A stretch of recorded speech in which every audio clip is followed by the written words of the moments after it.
Jessica vanished last Friday as she walked to school in Westminster, Colorado. Her parents desperate to get her home. Here's Jessica's mom talking about the last time she saw her precious little girl.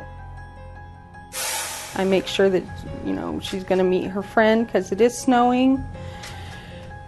And, her friend says, yes, I am walking too. And I watch her walk out the door and I shut the door. And that's the last time I saw her. And I want to come walking back through that door.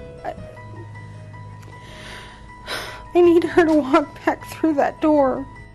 That poor mom. We have some breaking news about that mother as well. We know the FBI searched Jessica's house yesterday while her mom and the dad who separated from the mom were out doing that interview. Well, just a little while ago, police held a news conference saying they have ruled out Jessica's mother and father as having anything to do with Jessica's disappearance, meaning that raises really the very, very great likelihood that this is one of those awful, rare, stranger abductions.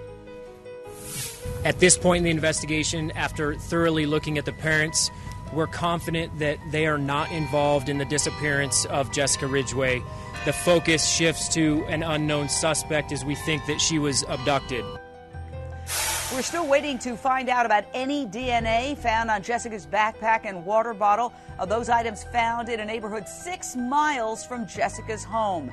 Could that DNA evidence lead authorities to the kidnapper and to Jessica? Call me, 1-877-JVM says, 1-877-586-7297. Straight out to radio talk show host Ken Altshuler, who is live in Maine. Ken, tell us about this possible sighting of Jessica across the country from where she vanished.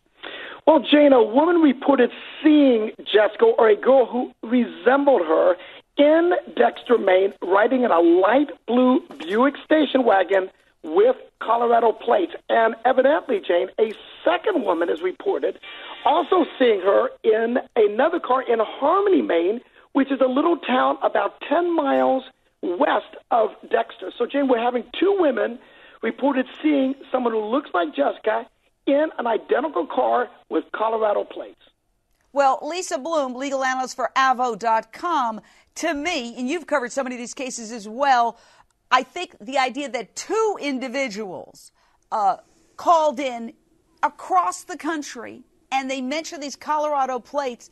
But my question, does the family have a connection to Maine? And also, how would this child get? It's a 36-hour drive from Colorado to Maine. Does that add up? Well, I agree, Jan. I've covered a lot of these cases, and there's always sightings. Usually they end up being nothing. Sometimes it's just wishful thinking, and people hope that they've seen this child or they've seen her on the news and somebody resembles her and it's not her. But this is different because these are 2 different people in a remote location near Dexter, Maine, which is a small town, talking about a light blue car with Colorado plates and 2 different women making this ID. So it's obviously highly significant. I'm sure law enforcement is following up on it. And look, if someone's going to abduct a child, and clearly this little girl was abducted by strangers because her backpack was found 6 miles away, they could do anything. They could certainly drive across country as fast as they could, trying to get the heck out of Dodge as quickly as they could. So it's certainly